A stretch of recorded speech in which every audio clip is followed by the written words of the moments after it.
दो नहीं, अब यूपी में 3-3 डिप्टी सीएम होंगे। दिल्ली से हुआ फैसला, कहीं योगी के पावर को कमजोर करने की तैयारी तो नहीं। उधर सिंगापुर और जापान से निवेश लाने में जुटे थे महाराज, इधर पार्टी के ही नेताओं की नजर कुर्सी हिलाने पर। ब्रजेश पाठक और केशव से नहीं बना काम तो तीसरे के लिए तैयार हो गया मैदान। योगी के खिलाफ चक्रव्यूह रचने वालों का नाम पता चला। उत्तर प्रदेश की सत्ता के गलियारों में इस वक्त जो खामोशी दिख रही है वो किसी बहुत बड़े सियासी तूफान के आने का संकेत है। दिल्ली में बैठे कुछ लोग मुख्यमंत्री योगी आदित्यनाथ के खिलाफ एक ऐसा चक्रव्यूह रचने में जुटे हैं जिसका मकसद सिर्फ और सिर्फ उनकी पावर को खत्म करना है। साफ दिख रहा है कि जिस योगी ने यूपी में अपराध का खात्मा किया, आज उसी योगी को उनके ही घर में कमजोर करने की साजिशें चल रही हैं। इसका सबसे बड़ा और कड़वा सबूत यह है कि योगी आदित्यनाथ अपनी मर्जी से एक जिले का डीएम या एसपी तक तैनात नहीं कर पाए। इसकी तैयारी की जा रही है। हर महत्वपूर्ण फाइल और हर बड़ी पोस्टिंग पर दिल्ली का सीधा दखल अब जगजाहिर होता जा रहा है। मुख्यमंत्री के विशेषाधिकारों पर जिस तरह से दिल्ली ने कैची चलाई वो किसी भी स्वाभिमानी नेता के लिए अपमानजनक हो सकता है। ये कहानी अब और ज्यादा सीरियस हो गई है। जब हम योगी आदित्यनाथ की मेहनत को देखते हैं और दिल्ली के तेवर को देखते हैं तो समझ में आता है कि दिल्ली से लेकर लखनऊ तक सब कुछ ठीक नहीं है। योगी आदित्यनाथ जब ब्रांड यूपी का झंडा बुलंद करने के लिए सिंगापुर और जापान की सड़कों पर पसीना बहा रहे थे, जब वो दुनिया की सबसे बड़ी कंपनियों के सामने खड़े होकर उत्तर प्रदेश में निवेश लाने की बात कर रहे थे, ठीक उसी वक्त उनकी गैर मौजूदगी में लखनऊ के सिंहासन के पाए हिलाने की तैयारी दिल्ली में की जा रही थी। बीजेपी ने एक साल पहले से ही सरकार और संगठन में बड़े बदलाव की तैयारी कर ली। खबर है कि यूपी में तीसरे डिप्टी सीएम की तैयारी हो रही है। सूत्रों के मुताबिक योगी मंत्रिमंडल का विस्तार होने जा रहा है। नई खबर यह है कि तीसरे डिप्टी सीएम का ऐलान हो सकता है, यानी क्षेत्रीय संतुलन को देखते हुए तीसरे डिप्टी सीएम पर चर्चा तेज हो गई है। दूसरे शब्दों में कहें तो बीजेपी ये इसलिए प्लान कर रही है ताकि वो अपनी जीत की गारंटी का रेट 100% कर पाए। सूत्रों के मुताबिक आने वाले एक महीने के भीतर न सिर्फ मंत्रिमंडल विस्तार बल्कि संगठन में भी बड़े स्तर पर फेरबदल देखने को मिल सकता है। जिला इकाइयों से लेकर क्षेत्रीय अध्यक्षों तक में बड़े बदलाव की तैयारी की जा रही है। प्रदेश संगठन की नई टीम जल्द घोषित हो सकती है। इसमें कई पुराने पदाधिकारियों की जिम्मेदारियों में बदलाव या नई नियुक्तियां संभव है। साथ ही मंत्रिमंडल में कई चेहरों को शामिल किया जा सकता है। मौजूदा कई मंत्रियों की छुट्टी संभव है। खबर यह भी है कि इनमें विधायकों के साथ साथ संगठन से जुड़े सक्रिय पदाधिकारियों को भी मौका मिल सकता है। योगी वहां यूपी के भविष्य के लिए विदेशी कंपनियों से हाथ मिला रहे थे, इधर पीछे से उनके ही अपनों ने उनकी जड़ों को काटने का काम शुरू कर दिया। दिल्ली की इस शतरंज में जो सबसे बड़े मोहरे इस्तेमाल किए जा रहे हैं उनमें डिप्टी सीएम ब्रजेश पाठक का नाम प्रमुखता से सामने आ रहा है। खबरों की माने तो दिल्ली ने जानबूझकर ब्रजेश पाठक को एकदम खुला छोड़ रखा है ताकि वो योगी की सत्ता को चुनौती दे सके।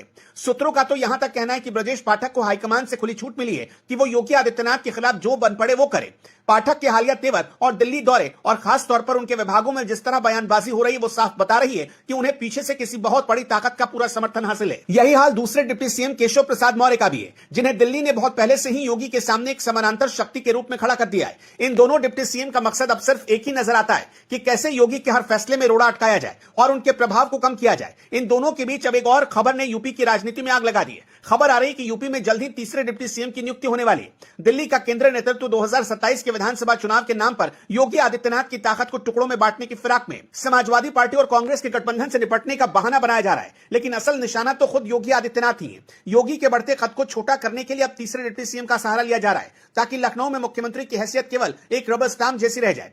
चर्चा बहुत तेज है कि किसी ऐसे चेहरे को तीसरे डिप्टी सीएम के तौर पर लाया जाएगा जो सीधे तौर पर योगी विरोधी खेमे का हो। अगर ऐसा हुआ तो सवाल उठेगा कि क्या योगी के पास भविष्य में कोई बड़ा फैसला लेने की आजादी बचेगी या फिर उन्हें हर छोटी बात के लिए दिल्ली का मुंह ताकना पड़ेगा। बीजेपी के भीतर चल रही ये खींचतान केवल लखनऊ तक सीमित नहीं है, बल्कि इसका असर आने वाले एक महीने में दिखने वाला है। यूपी की सरकार और संगठन में एक बहुत बड़ा और जबरदस्त फेरबदल होने की तैयारी हो चुकी है। दिल्ली में उन मंत्रियों की लिस्ट भी तैयार हो चुकी है जिनकी योगी आदित्यनाथ में मंत्रिमंडल से छुट्टी मानी जा रही है। ये वो चेहरे हैं जो योगी के करीब माने जाते हैं और जिन्हें हटाकर दिल्ली अपने वफादार लोगों को फिट करना चाहती है। संगठन के स्तर पर यही खेल खेला जा रहा है, जहां जिलाध्यक्षों से लेकर क्षेत्रीय अध्यक्षों तक की नई टीम बनाई जा रही है। इस नई टीम में उन लोगों को चुन चुन कर जहां दी जा रही है जो योगी आदित्यनाथ के खिलाफ मोर्चा खोलने का माद्दा रखते हो। ब्राह्मणों की नाराजगी दूर करने के नाम पर और जातीय समीकरणों को साधने के बहाने योगी को उनके ही गढ़ में बेबस करने की यह पूरी पटकथा तैयार है।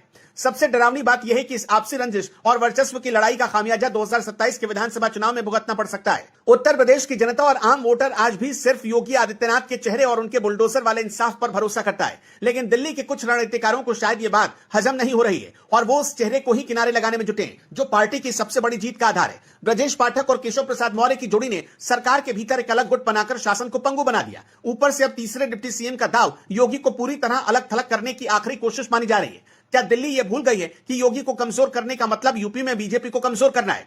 2027 की दहलीज पर खड़ी बीजेपी के लिए यह अंदरूनी कलह आत्मघाती साबित हो सकता है। योगी आदित्यनाथ की छवि एक ऐसे नेता की है जो झुकना नहीं जानते, और यही बात दिल्ली के कुछ नेताओं को खटक रही है। ब्राह्मणों को खुश करने के नाम पर ब्रजेश पाठक को मिली खुली छूट ने ठाकुर बनाम ब्राह्मण की एक ऐसी बहस छिड़ दी है जिसका अंत बहुत बुरा हो सकता है। केशव मौर्य का पिछड़ा कार्ड और अब तीसरे डिप्टी सीएम के जरिए दलित या तो पिछड़ा दाव खेलने की तैयारी योगी के प्रशासनिक मॉडल को जातीय राजनीति की भेंट चढ़ा रही है। अगर दिल्ली ने अपनी यही चालें बंद नहीं की तो यूपी में बीजेपी का वो हाल होगा जिसकी कल्पना किसी ने नहीं की होगी। जनता योगी को उनके कड़े फैसलों के लिए जानती है, लेकिन जब फैसलों की कमान दिल्ली अपने हाथ में ले लेगी तो योगी क्या करेंगे? क्या योगी आदित्यनाथ इस पूरे अपमान और घेराबंदी को चुपचाप स्वीकार कर लेंगे, या फिर वो कोई ऐसा रास्ता अख्तियार करेंगे जो दिल्ली के सिंहासन को भी हिलाकर रख देगा? इतिहास गवाह है कि जब जब किसी ताकतवर मुख्यमंत्री को इस तरह दबाने की कोशिश हुई है, उसके नतीजे पार्टी के लिए सुखद नहीं रहे। 2027 की पिच तैयार करने का दावा करने वाली दिल्ली कहीं खुद ही अपने पैरों पर कुल्हाड़ी तो नहीं मार रही। अब पूरा उत्तर प्रदेश टकटकी लगाए देख रहा है कि योगी आदित्यनाथ इस सियासी चक्रव्यूह को कैसे तोड़ते हैं, और क्या वो 2027 में दोबारा अपनी शर्तों पर वापसी कर पाएंगे।